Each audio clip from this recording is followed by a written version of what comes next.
ಏನ್ ಪ್ರೀತು? ಮಾಮ್ ಕೋಪ ಮಾಡ್ಕೊಂಡು ಹೋದ್ರು, ಡ್ಯಾಡ್ ಕೂಡ ಅವ್ರ ಹಿಂದೆ ಹೋದ್ರು. ಏನಾಗ್ಬೋದು ಅಂತ ನನ್ಗೂ ಅದೇ ಟೆನ್ಷನ್ ಆಗ್ತಿದೆ ಪ್ರೀತು. ಅಪ್ಪ ನಿಜವಾಗ್ಲೂ ಇಲ್ಲಿಗೆ ಬರ್ತಾರೆ, ಪಾರ್ವತಿಯವ್ರನ್ನ ಭಾವಂಗ್ ಮದ್ವೆ ಮಾಡ್ಕೊಡಿ ಅಂತ ಕೇಳ್ತಾರೆ ಅಂತ ನನ್ ಕನ್ಸ್ ಮನ್ಸಲ್ಲೂ ಅನ್ಕೊಂಡೇ ಇರ್ಲಿಲ್ಲ. ನೋಡಿದ್ರೆ ಬಂದೇ ಬಿಟ್ರು. ಅತ್ತೆ ಇದಕ್ಕೆ ಒಪ್ಕೋತಾರ? ಒಪ್ಲಿ ಅನ್ನೋದೇ ನಮ್ಮ ಆಸೆ. ಆದ್ರೆ ಮಾವ ಎಲ್ಲೋ ಬ್ರೋ ಪಾರ್ವತಿ ಲವ್ ವಿಷಯ ಹೇಳಿಲ್ಲ. ಅವ್ರಿಬ್ರು ಪ್ರೀತಿ ಮಾಡ್ತಿದ್ದಾರೆ, ಅದಕ್ಕೆ ಮದುವೆ ಮಾಡ್ಕೊಡಿ ಅಂತಾನೂ ಕೇಳಲಿಲ್ಲ. ಯಾಕೆ? ನಿಜ ಪ್ರೀತು, ಈ ವಿಚಾರನ ಪ್ರಸ್ತಾಪ ಮಾಡಿದಿದ್ರೆ ಖಂಡಿತ ಅತ್ತೆ ಒಪ್ಕೋತಾ ಇರ್ಲಿಲ್ಲ. ಬರೀ ಮದ್ವೆ ಮಾಡ್ಕೊಡಿ ಅಂತ ಕೇಳಿದಕ್ಕೇನೆ ಎಷ್ಟು ಕೋಪ ಮಾಡ್ಕೊಂಡು ಹೊರಟೋದ್ರು. ಇನ್ನು ಇವ್ರ ಪ್ರೀತಿ ವಿಷಯ ಹೇಳಿದಿದ್ರೆ ಅದ್ ಹೇಗ್ ರಿಯಾಕ್ಟ್ ಮಾಡ್ತಿದ್ರೋ ಏನೋ. ನೆನ್ಸ್ಕೊಂಡ್ರೆ ನನ್ಗಂತೂ ತುಂಬಾ ಭಯ ಆಗುತ್ತೆ. ಹೋಗ್ಲಿ, ಅಪ್ಪನ ಮಾತಿಗೆ ಅತ್ತೆ ಒಪ್ಕೋತಾರಾ? May be. ಅದ್ ಹೇಗ್ ಹೇಳ್ತೀಯ? ಮಾಮ್ನ ಕನ್ವಿನ್ಸ್ ಮಾಡಕ್ ಯಾರು ಹೋಗಿದಾರೆ ಹೇಳು? ಮಾವ. ಬ್ರೋಗೋಸ್ಕರ ಡ್ಯಾಡ್ ಇಂತ ಅವಕಾಶನ ಮಿಸ್ ಮಾಡ್ಕೊಳ್ತಾರ? ಚಾನ್ಸೇ ಇಲ್ಲ. ಮಾಮ್ನ ಹೇಗಾದ್ರೂ ಕನ್ವಿನ್ಸ್ ಮಾಡೇ ಮಾಡ್ತಾರೆ. ಹಾಗಂತ್ಯ?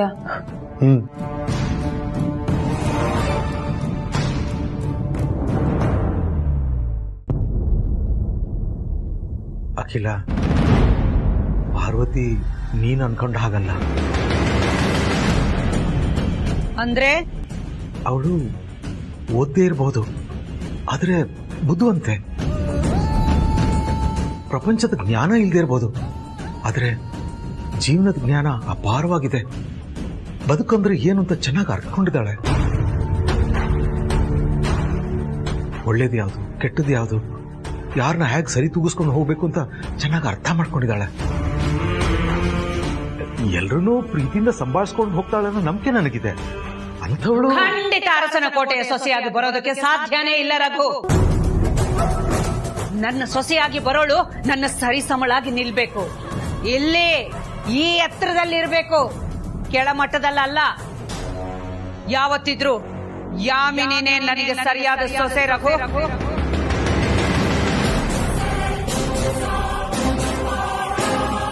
ಅರ್ಥ ಆಯ್ತಾ? ಅರ್ಥ ಆಯ್ತು. ಆದ್ರೆ ನಾನ್ ಹೇಳೋದನ್ನ ನೀನ್ ಸ್ವಲ್ಪ ಅರ್ಥ ಮಾಡ್ಕೊ. ನಾನು ಪಾರ್ವತಿ ಒಳ್ಳೆತನದ ಬಗ್ಗೆ ಹೇಳಿದೆ. ಅವಳು ಈ ಮನೆಗೆ ಸೊಸೆಯಾಗಿ ಬರಬೇಕು ಅನ್ನೋದು ವೀರಣ್ಣನ ಆಸೆ ಅನ್ನೋದು ನಾನು ಹೇಳಿದೆ. ಅದಕ್ಕೆ ತಕ್ಕ ಹಾಗೆ ನೀನು ವೀರಣ್ಣನ್ಗೆ ಮಾತು ಕೊಟ್ಟಿದೀಯ.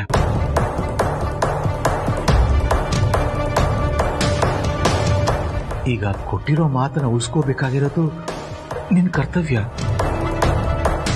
ಈಗ ಆದಿತ್ಯನ್ಗೆ ಪಾರ್ವತಿನ ತಂದ್ಕೊಳಕ್ ಒಪ್ಕೊಳ್ಳಿಲ್ಲ ಅಂದ್ರೆ ನೀನು ಮಾತಿಗೆ ತಪ್ಪಿದ ಅಖಿಲಾಂಡೇಶ್ವರಿ ಆಗ್ತೀಯ. ಅದು ನನಗಿಷ್ಟ ಇಲ್ಲ. ನಾನು ವೀರಣ್ಣನಿಗೆ ಮಾತು ಕೊಟ್ಟಿದ್ದೀನಿ, ಮಾತಿಗೆ ತಪ್ಪಬಾರದು ಅನ್ನೋ ಕಾರಣಕ್ಕೋಸ್ಕರ ಆದಿತ್ಯನಿಗೆ ಪಾರ್ವತಿನ ತಂದುಕೊಳ್ಳಕ್ಕಾಗತ್ತಾ? ತಂದ್ಕೊಳ್ಳೇಬೇಕು ಅಖಿಲ.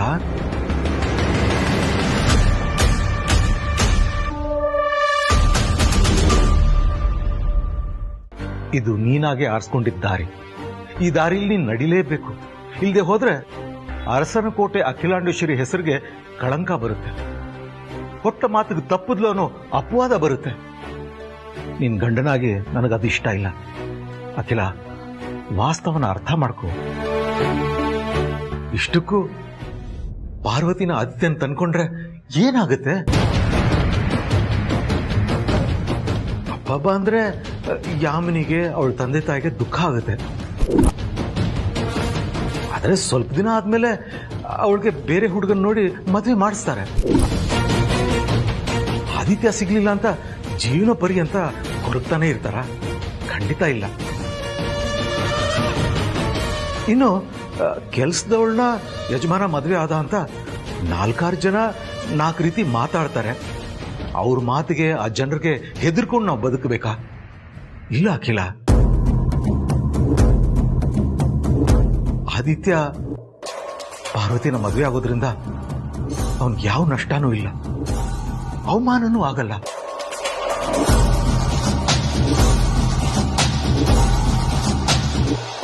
ಪಾರ್ವತಿ ಈ ಮನೆ ಕೆಲಸದವಳೇ ಇರ್ಬೋದು, ಆದರೆ ಚಿನ್ನದಂತ ಗುಣದವಳು. ಬಡವಳೆ ಆಗಿರ್ಬೋದು, ಅದೇ ಹೃದಯದಿಂದ ತುಂಬಾ ಶ್ರೀಮಂತಳು. ಆದಿತ್ಯ ಅವಳನ್ನ ಮದುವೆ ಆಗೋದ್ರಿಂದ ಅವನಿಗೆ ಯಾವ ನಷ್ಟನೂ ಆಗಲ್ಲ, ಅವಮಾನನೂ ಅಲ್ಲ.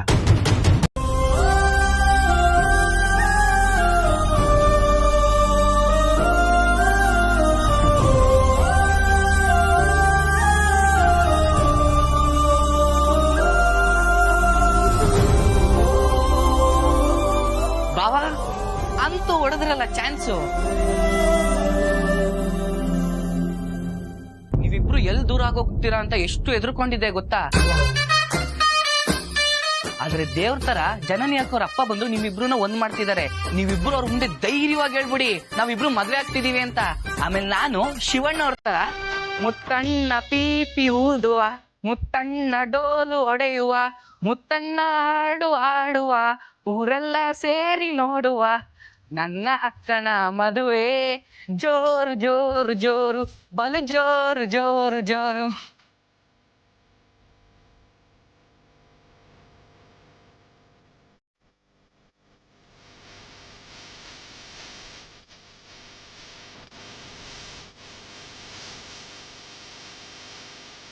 ಬಾವಾ ಕರ್ಕೊಂಡೋಗಿ.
ಮಾವ ಈಗ ಬ್ರೋ ಪಾರ್ವತಿ ಅದಕ್ಕೆ ನೀವು ಕೂಡಲೇ ಪ್ರೀತಿ ವಿಷಯನ ಬ್ಲಾಸ್ಟ್ ಮಾಡ್ತಾರೆ. ಅದಕ್ಕೆ ಅನ್ಸುತ್ತೆ ಮಾಮ್ ಕೇಳಿದಾಗ ಅವರಿಬ್ರು ಬರ್ಲಿ ಅಂತ ಹೇಳಿದ್ದು. ಹೌದು, ಆದ್ರೆ ಅತ್ತೆ ಇದನ್ನೆಲ್ಲ ಕೇಳಿ ಹೇಗ್ ರಿಯಾಕ್ಟ್ ಮಾಡ್ತಾರೋ, ಅಪ್ಪ ಇದನ್ನೆಲ್ಲ ಅದು ಹೇಗ್ ಸಂಭಾಳಿಸ್ತಾರೋ. ಒಂದ್ ಕಡೆ ಅತ್ತೆ, ಇನ್ನೊಂದ್ ಕಡೆ ಅಪ್ಪ, ಏನಾಗುತ್ತೋ ಏನೋ. ಏನೂ ಆಗಲ್ಲ. ಇಷ್ಟು ದಿನ ಕಾಯ್ತಿದ್ದ ಕುತೂಹಲಕ್ಕೆ ಒಂದು ಅಂತ್ಯ ಸಿಗುತ್ತೆ. ಒಟ್ನಲ್ಲಿ ನಾಳೆ ನಡೆಯೋ ನಿಶ್ಚಿತಾರ್ಥ ನಿಂತೆ ಸಾಕು. ನನ್ಗೂ ಅದೇ ಆಸೆ ಪ್ರೀತು. ಆದ್ರೆ ಪಾರ್ವತಿಯವರು ಅತ್ತೆ ಮುಂದೆ ಭಾವನ್ನ ಮದ್ವೆ ಆಗೋದಕ್ಕೆ ಒಪ್ಕೋತಾರೆ ಅಂತೀಯಾ? ಹೇಗೆ? ಇದೇ ತರ ಮಾಮ್ ಒಪ್ಕೊಳ್ತಾರ ಅಂತ ನೀವು ಮುಂಚೆ ಕೇಳಿದ್ದೆ. ಆಗ ಮಾಮ್ ಒಪ್ಕೊಂಡ್ರು. ಸೊ ಈಗ ಮಾವ ಬ್ರೋನ ಕಳ್ಸಿರೋ ಉದ್ದೇಶನೇ ಅದಲ್ವಾ?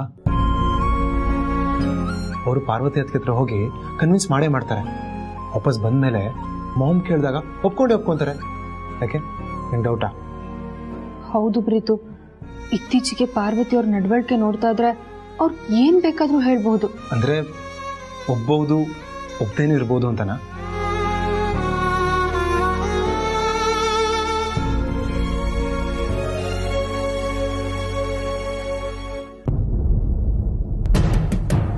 ಅಮ್ಮ, ಇವತ್ತು ಪಾರ್ವತಿ ಕೆಲ್ಸಕ್ಕೆ ಬರಲ್ವಂತೆ, ಅದಕ್ಕೆ ಅಡುಗೆ ಮಾಡೋಕೆ ನನಗೆ ಲೀಸ್ಟ್ ಕೊಟ್ಟಿದ್ಲು. ಅಡುಗೆ ತಯಾರಿದೆ ಅಮ್ಮ. ಭಾನು, ನಮ್ಮ ಬೀರಯ್ಯಗೆ ಬಾಳೆಲೆ ಊಟ ಅಂದ್ರೆ ತುಂಬಾ ಇಷ್ಟ. ಬೇಗ ಎಲೆ ಹಾಕು. ಇರೋಣ ಬಾ, ಊಟ ಮಾಡೋಣ. ಬಾಳೆ ಹರಿದು ಹೋಗ್ತಾ ಇದೆ ಇಲ್ಲಿ, ಬಾಳೆ ಎಲೆ ಊಟ ಬೇರೆ ಕೇಳು. ನಾನೇನು ಗತ್ಕೆಟ್ ಬಂದಿದ್ದೀನ ನಿಮ್ಮ ಮನೆಗೆ? ಏನೋ ನೀವು ಬೇಯಿಸಿಟ್ಟಿರೋದೆಲ್ಲ ತಿನ್ಕೊಂಡು ನಿನ್ ಜೊತೆಲಿ ತಮಾಷೆ ಮಾಡ್ಕೊಂಡಿರಕ್ ನೀನ್ ನೆಂಟಾನ ನಾನು? ಹಾಗಾದ್ರೆ ನಿನ್ ಮಗಳು ಜನನಿ ನಮ್ಮನೆ ಸೊಸೆ ಅಲ್ವಾ? ಅವಳು ನಿಮ್ಮನೆ ಸೊಸೆ ಆಗಿರ್ಬೋದು, ನೀವು ನನ್ನ ಬೀಗರು ಅಂತ ನಾನು ಇದುವರೆಗೂ ಒಪ್ಕೊಂಡೇ ಇಲ್ಲ. ಹಾಗಾದ್ರೆ ನನ್ನ ಮಗ ಪ್ರೀತು ಏನಾಗ್ಬೇಕು? ನಿನ್ಗೆ ಅಳಿಯ ಅಲ್ವಾ? ನನ್ನ ಮಗಳ ಗಂಡ ಅಷ್ಟೇ ಅವನು.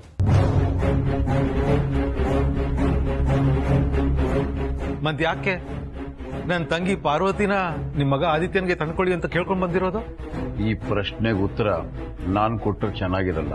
ಅವರಿಬ್ಬರು ಬರ್ತಾರೆ, ಉತ್ತರ ಸಿಗುತ್ತೆ. ತಾವು ಕೂತ್ಕೊಳ್ಳಿ.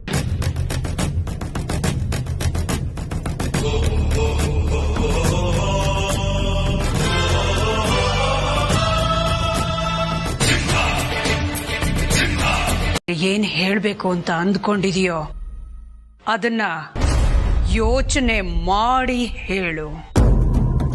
ಯೋಚನೆ ಮಾಡಿ ಹೇಳೋದಕ್ಕೆ ಇದೇನು ಕೋರ್ಟಾ? ನೀವೇನ್ ಲಾಯರ? ಯಾಕೆ ಸುಮ್ಮನೆ ಮಗುನ ಹೆದರಿಸ್ತಾ ಇದ್ದೀರಾ? ಮೆಲ್ಲಗೆ ಮಾತಾಡಿ. ವೀರಣ್ಣ, ನಾನ್ ಮೆಲ್ಲಿಗೆ ಮಾತಾಡ್ತಾ ಇದ್ದೀನಿ. ನೀವು ಹೇಳಿದ ಹಾಗೆ ನಯ ನಾಜೂಕ್ನಿಂದ ಮಾತಾಡ್ತಾ ಇದ್ದೀನಿ. ಅಬ್ಬರಿಸ್ತಾ ಇರೋದು, ಹೆದರಿಸ್ತಾ ಇರೋದು ನೀವು. ನಿನ್ ನಿರ್ಧಾರ ಏನೇ ಇದ್ರು ಬೇಗ ಹೇಳು ಅಂತ ಕೇಳೋದು ತಪ್ಪ? ಖಂಡಿತ ತಪ್ಪಿಲ್ಲ ಅಕ್ಕ. ಬೇಗ ಹೇಳು ಅನ್ನೋದ್ರಲ್ಲಿ ತಪ್ಪೇನಿದೆ?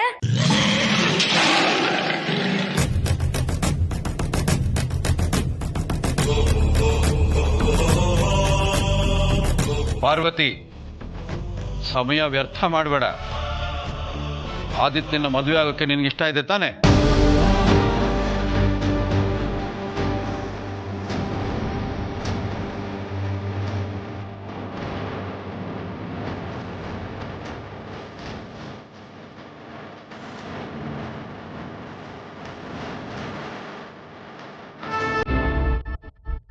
ಇಲ್ಲ ಅಮ್ಮ.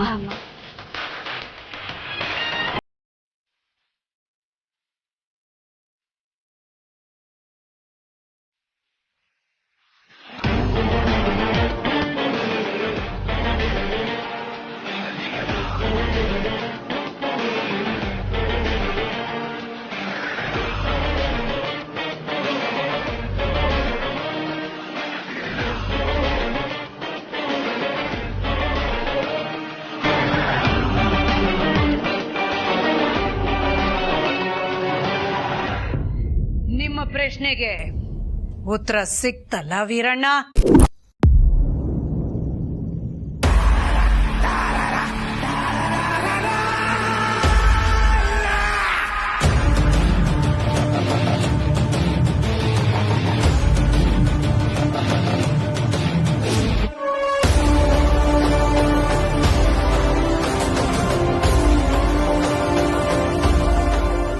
ನೀನೇನ್ ಮಾತಾಡ್ತಿದ್ಯಾ ಅಂತ ನಿನ್ ನಾಲ್ಗೆ ಮೇಲೆ ಪ್ರಜ್ಞೆ ಇದೆಯಾ ಪಾರ್ವತಿ? ನೀನ್ ಆದಿತ್ಯನ ಇಷ್ಟಪಡ್ತಾ ಇಲ್ಲ?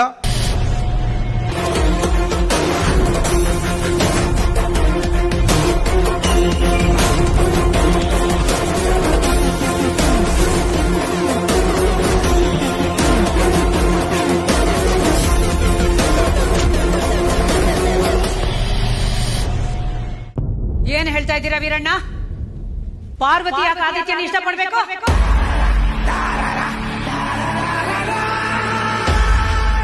ಯಾಕೆ ಅಂದ್ರೆ ಅವರಿಬ್ಬರು ಪ್ರೀತಿ ಮಾಡ್ತಾ ಇದ್ದಾರೆ.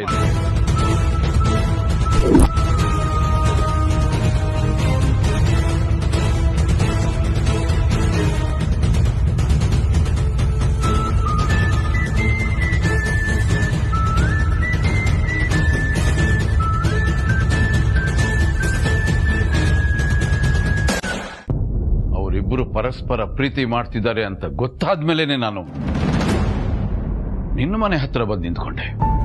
ಮನೆ ಒಳಗಡೆ ಬರೋಕ್ ಮೊದಲು ನಿನ್ನ ಹತ್ರ ಭಾಷೆ ತಗೊಂಡೆ.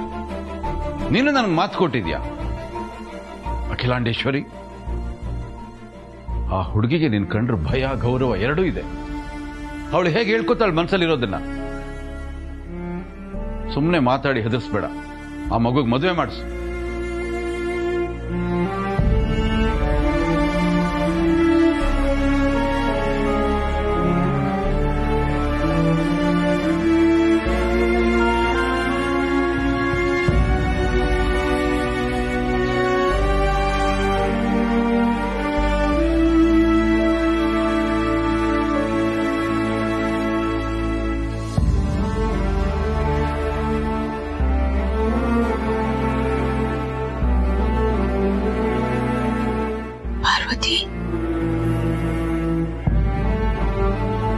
ವೀರಣ್ಣ ಹೇಳ್ತಾ ಇರೋದು ನಿಜನಾ? ನೀನು ನಮ್ಮ ಆದಿನ ಪ್ರೀತಿ ಮಾಡ್ತಿದೀಯಾ?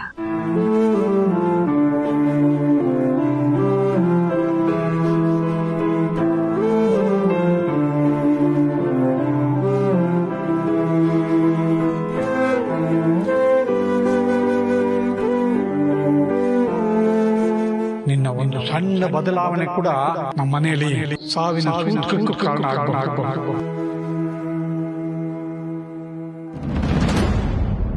ಇಲ್ಲ ಅಮ್ಮ, ನಾನು ಯಜಮಾನ್ರನ್ನ ಪ್ರೀತಿ ಮಾಡ್ತಿಲ್ಲ.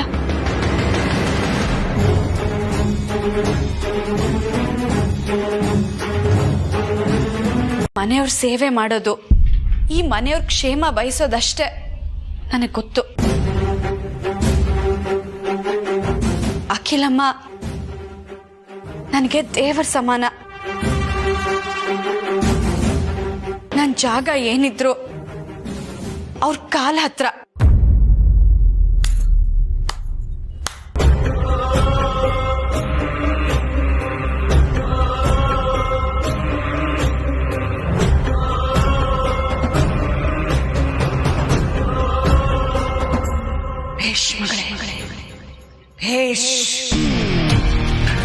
ನಿನ್ನ ಮನಸ್ಸಿನ ಆಳದ ಮಾತನ್ನ ಇನ್ನೊಬ್ಬರ ಮನಸ್ಸಿಗೆ ನಾಟೋ ತರ ಮಾತಾಡಿದೀಯ. ಹೇಶ್, ಮೆಚ್ಚಿದೆ. ಈ ಅರಸನ ಕೋಟೆ ಅಖಿಲಾಂಡೇಶ್ವರಿ ಯಾವತ್ತೂ ಸೋತಿಲ್ಲ, ಸೋಲೋದು ಇಲ್ಲ. ನಾನು ಸೋತಿಲ್ಲ, ಈ ವೀರಯ್ಯ ದೇವ ಸೋಲೋದಿಲ್ಲ. ಆ ಪಾಪದ ಹೆಣ್ಣಿನ ಕಣ್ಣೀರಲ್ಲಿ ಸತ್ಯ ಕಾಣ್ತಾ ಇದೆ, ನಿನಗದು ಕಾಣ್ತಾ ಇಲ್ಲ. ಹಣವಂತರ ಅಹಂ ಮುಂದೆ ಇಂಥ ಅಮಾಯಕರ ಪ್ರೀತಿ ಸೋಲೋದಕ್ಕೆ ನಾನು ಬಿಡೋದಿಲ್ಲ, ಖಂಡಿತ ಬಿಡೋದಿಲ್ಲ. ಬಾಯಿಲಿ ಪಾರ್ವತಿ.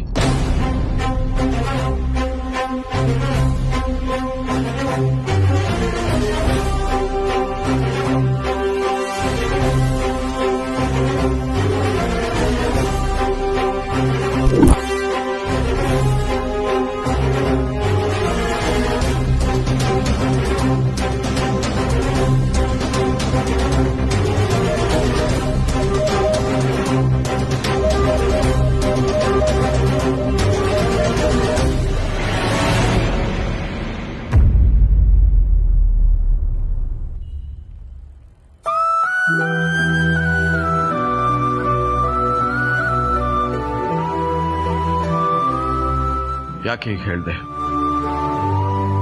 ಭಯನಾ? ಪಾರ್ವತಿ ಮಾತಾಡಮ್ಮ, ಏನಾಯ್ತು ನಿನಗೆ? ಯಾರಾದ್ರೂ ಹೆದರ್ಸಿದ್ರ ಯಾರಾದ್ರೂ ನಿನ್ನ? ಹೀಗೆ ಹೇಳಬೇಕು ಅಂತ ನಿನ್ನ ಬೆದರಿಕೆ ಹಾಕಿದ್ರ? ಇಲ್ಲ ಒತ್ತಡ ಹಾಕಿದ್ರ?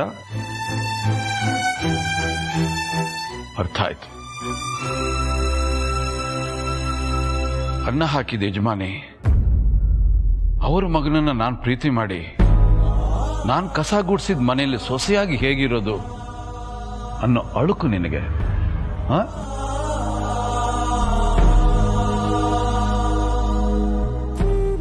ನನ್ನ ಮಾತು ನಿನ್ ಕಿವಿಗೆ ಬೀಳ್ತಾ ಇದೆಯಾ?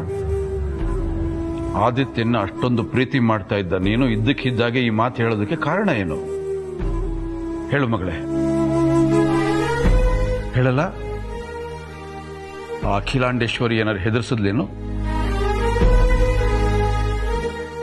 ಹೆದರ್ಸಿರ್ತಾಳೆ, ಯಾಕೆಂದ್ರೆ ಅವಳು ಸಾಮಾನ್ಯದವಳಲ್ಲ, ಎಲ್ಲ ತಂತ್ರಗಳನ್ನು ಬಲ್ಲವಳವಳು. ಯಾರನ್ನ ಯಾವ ರೀತಿ ಪಳಗಿಸ್ಬೇಕು ಅನ್ನೋ ಕಲೆ ಅವಳಿಗೆ ಗೊತ್ತಿದೆ, ಯಾವ ರೀತಿ ತನ್ನ ಕಡೆ ಎಳ್ಕೋಬೇಕು ಅನ್ನೋ ಬುದ್ಧಿವಂತೆ ಅವಳು. ಅರ್ಥ ಆಗ್ತಾ ಇದೆ ನನಗೆ. ಪಾರ್ವತಿ, ಹೆದರ್ಕೋಬೇಡ, ಅಖಿಲಾಂಡೇಶ್ವರಿಗೆ ಹೆದರ್ಕೋಬೇಡ. ಧೈರ್ಯವಾಗಿ ನಿನ್ನ ಪ್ರೀತಿನ ಹೇಳು, ಆದಿತ್ಯನ ಮದುವೆ ಮಾಡ್ಕೋತೀನಿ ಅಂತ ಹೇಳು. ನಾನಿದ್ದೀನಲ್ಲ. ನೋಡು, ನೀನು ಪಾರ್ವತಿನೂ ಅಲ್ಲ, ಈ ಮನೆ ಕೆಲಸದವಳು ಅಲ್ಲ,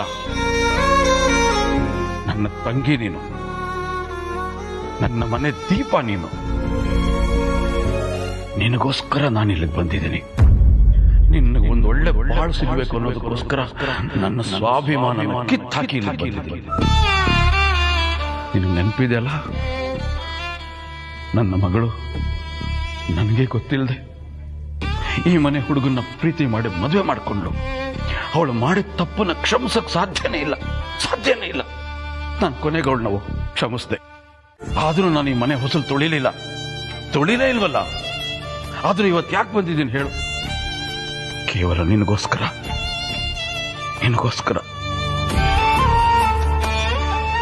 ನನ್ನ ಅರ್ಥ ಮಾಡ್ಕೊ. ಹೇಳು, ಈ ವೀರಯ್ಯ ದೇವ ನಿನ್ ಜೊತೆಲಿ ಇರೋವರೆಗೂ ನೀನ್ ಯಾರಿಗೂ ಹೆದರ್ಕೊಳ್ಳೋ ಅವಶ್ಯಕತೆ ಇಲ್ಲ. ಅದೇನೇ ಬರ್ಲಿ ನಾನ್ ನೋಡ್ಕೋತೀನಿ. ನಾನು ಮುಂದೆ ನಿಂತು ನಿನ್ನ ಮದುವೆ ಮಾಡಿಸಿ ಇಲ್ಲಿಂದ ಹೋಗ್ತೀನಿ. ಹೇಳಮ್ಮ. ಬುದ್ಧಿ, ಹಾಗೆ ಹೇಳ್ಬೇಡಿ. ನೀವು ದೊಡ್ಡವರು, ನೀವ್ ತೋರ್ಸಿದ ದಾರಿಲಿ ಕಣ್ ಮುಚ್ಕೊಂಡ್ ನಡಿಬೇಕಾಗಿರೋದು ನಮ್ಗಳ ಕರ್ತವ್ಯ. ಆದ್ರೆ ದಯವಿಟ್ಟು ಇದು ಒಂದು ವಿಷಯದಲ್ಲಿ ಮಾತ್ರ ಬಲವಂತ ಮಾಡ್ಬೇಡಿ. ಪಾರ್ವತಿ ನನ್ನ ಜೊತೆ ನಡ್ಕೊಳ್ಳೋದನ್ನೆಲ್ಲ ಮರ್ತು ಅವಳನ್ನ ನಾನು ಹೇಗಾದ್ರೂ ಮಾಡಿ ಒಪ್ಪಿಸ್ಬೇಕು ಅಂತ ಅವಳ ಮನೆಗೆ ಓಡೋಡ್ ಹೋದೆ. ಆದ್ರೆ ಅವಳು ನನ್ನ ಮುಖನೂ ನೋಡಕ್ ಇಷ್ಟ ಇಲ್ಲ ಅನ್ನೋ ಥರ ಅವ್ರ ಮನೆ ಬಾಗ್ಲು ಹಾಕೊಂಡ್ಲು. ಆದ್ರೂ ನಾನು ಬಿಡ್ಲಿಲ್ಲ, ಬೇಡ್ಕೊಂಡೆ. ಯಾವುದೇ ಕಾರಣಕ್ಕೂ ನಮ್ಮ ಪ್ರೀತಿನ ಕಳ್ಕೊಳ್ಳೋದು ಬೇಡ ಅಂತ ಅಂಗ್ಲಾಚ್ದೆ. ಆದ್ರೆ ನನ್ ಮಾತಿಗೆ 3 ಕಾಸಿನ ಕಿಮ್ಮತ್ ಕೂಡ ಕೊಡ್ಲಿಲ್ಲ ಅವಳು. ಅವ್ರಪ್ಪ ಹೋಗು ಅಂತ ಹೇಳಿದಾಗ ಅವಳು ನನ್ನ ಜೊತೆ ಬಂದಿತ್ತು. ಇಷ್ಟೆಲ್ಲ ಆದ್ರೂ ದಾರಿ ಉದ್ದಕ್ಕೂ ಅವಳು ನನ್ನ ಮದುವೆಗೆ ಒಪ್ತಾಳೆ ಅನ್ನೋ ಭರವಸೆಯಲ್ಲಿ ಕನ್ಸಿನ ಗೋಪುರನ ಕಟ್ಕೊಂಡು ಬಂದೆ. ಪ್ರೀತಿಯ ಕಲ್ಪನೆಯಲ್ಲಿ ತೇಳ್ತಾ ಇದ್ದೆ. ನಮ್ಮ ಮುಂದಿನ ಭವಿಷ್ಯದ ಬಗ್ಗೆ ಅವಳ ಹತ್ರ ನನಗಿರೋ ಆಸೆಗಳನ್ನ ಹೇಳ್ಕೊಂಡೆ, ನನ್ನ ಕನ್ಸುಗಳನ್ನ ಹಂಚ್ಕೊಂಡೆ. ಆಗ್ಲೂ ಅವಳು ಒಂದು ಮಾತು ಆಡ್ಲಿಲ್ಲ. ಇಷ್ಟಾದ್ರೂ ನಾನು ಅವಳನ್ನ ನಂಬಿದೆ, ನಮ್ಮ ಮದ್ವೆಗೆ ಒಪ್ತಾಳೆ ಅಂತ ಅನ್ಕೊಂಡೆ. ಆದ್ರೆ ನನ್ನ ನಂಬಿಕೆ ಸುಳ್ಳಾಯ್ತು. ನಾನ್ ಇವ್ರನ್ನ ಪ್ರೀತಿಸ್ತಾ ಇಲ್ಲ ಅಂತ ಕಡ್ಡಿ ತುಂಡು ಮಾಡ್ದಾಗ ಹೇಳಿದ್ಲು. ನಾನ್ ಈ ಮನೆ ಕೆಲಸದೋಳು ಹಾಗೆ ಇರ್ತೀನಿ ಅಂತ ಹೇಳಿದ್ಲು. ಅವಳಿಷ್ಟೆಲ್ಲ ಹೇಳಿದ್ಮೇಲೆ ನಾನು ಅವಳನ್ನ ಪ್ರೀತಿಸ್ತೀನಿ, ನಾನು ಅವಳನ್ನೇ ಮದ್ವೆ ಆಗ್ತೀನಿ ಅಂತ ಅಮ್ಮನ ಹತ್ರ ನಾನು ಹೇಗೆ ಹೇಳಿ ನನಗೆ ಅವಳು ಇಷ್ಟ ಆಯ್ತಾಳೆ, ನಾನು ಅವಳನ್ನ ಇಷ್ಟಪಟ್ಟು ಮದ್ವೆ ಆಗ್ತಾ ಇದ್ದೀನಿ ಅಂತ ಅನ್ಕೊಂಡ್ರು ಅದು ಅವಳಿಗೆ ಇಷ್ಟ ಇಲ್ಲ ಅಂತಾನೆ ಆಗೋದು. ನನ್ಗೆ ಅವಳು ಬೇಕು ಅಂತ ನಾನು ಇವಾಗ ಹೇಳಿದ್ರೆ ಅವಳು ವಾಪಸ್ ಬರ್ತಾಳ? ಖಂಡಿತ ಬರಲ್ಲ. ಯಾಕೆಂದ್ರೆ ನಾನೀಗ ಅವಳಿಗೆ ಬೇಡವಾದ ವಸ್ತು. ಈ ಒಂದು ಮಾತಿಂದ ಅಮ್ಮನ ಮನಸ್ಸಿಗೆ ನೋವು ಮಾಡೋದಕ್ಕೆ ನನಗಿಷ್ಟ ಇಲ್ಲ. ನನಗಂತೂ ನೆಮ್ಮದಿ ಇಲ್ಲ. ಅವರಾದ್ರೂ ನೆಮ್ಮದಿಯಿಂದ ಇರಲಿ. ದಯವಿಟ್ಟು ಮತ್ತೆ ಈ ವಿಷಯನ ತೆಗಿಬೇಡಿ. ಇಷ್ಟು ವರ್ಷ ನೀವು ನಿಮ್ಮ ತಂಗಿನ ಕಳ್ಕೊಂಡು ನೋವು ಅನುಭವಿಸಿದ್ ಸಾಕು. ಮತ್ತೆ ಅದೇ ತರ ಆಗೋದ್ ಬೇಡ. ನಾನೀಗ ಹೇಳ್ತಾ ಇದ್ದೀನಿ ಅಂತ ದಯವಿಟ್ಟು ಬೇಜಾರು ಮಾಡ್ಕೋಬೇಡಿ. ಒಂದು ದಾರಿಗೆ ಸುಂಕ ಇಲ್ಲ ಅಂತ ನೀವು ಹೇಗೆ ಈ ಮನೆಗೆ ಅತಿಥಿಯಾಗಿ ಬಂದಿದ್ದೀರೋ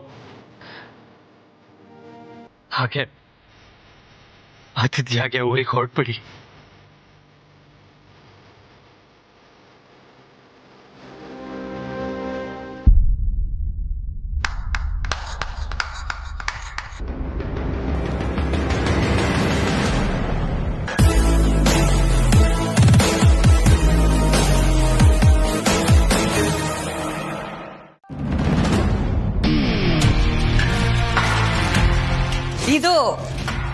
ಇದು ನನ್ನ ಮಗ ಅಂದ್ರೆ ಅವನ ಮನಸ್ಸಿನ ಮಾತುಗಳನ್ನ ಕೇಳಿಸ್ಕೊಂಡ್ರ ವೀರಣ್ಣ?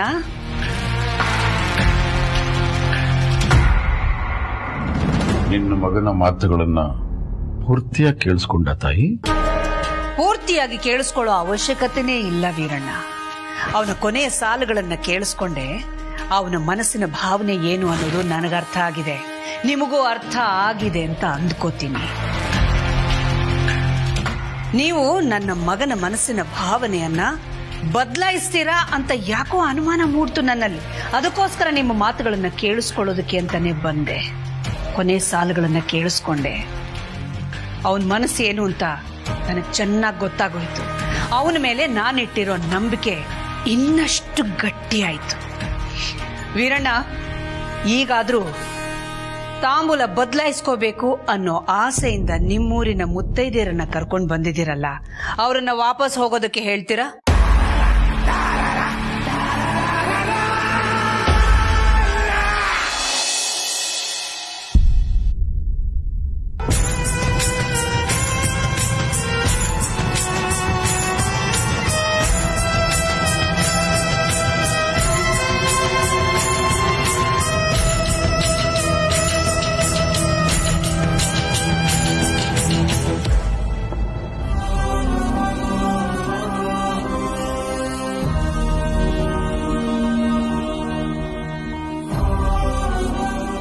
ದಯವಿಟ್ಟು ಕ್ಷಮಿಸಿ.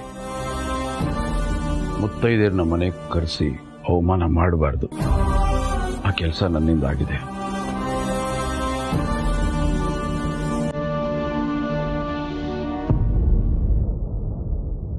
ತಾವು ಹೊರಡುವುದು.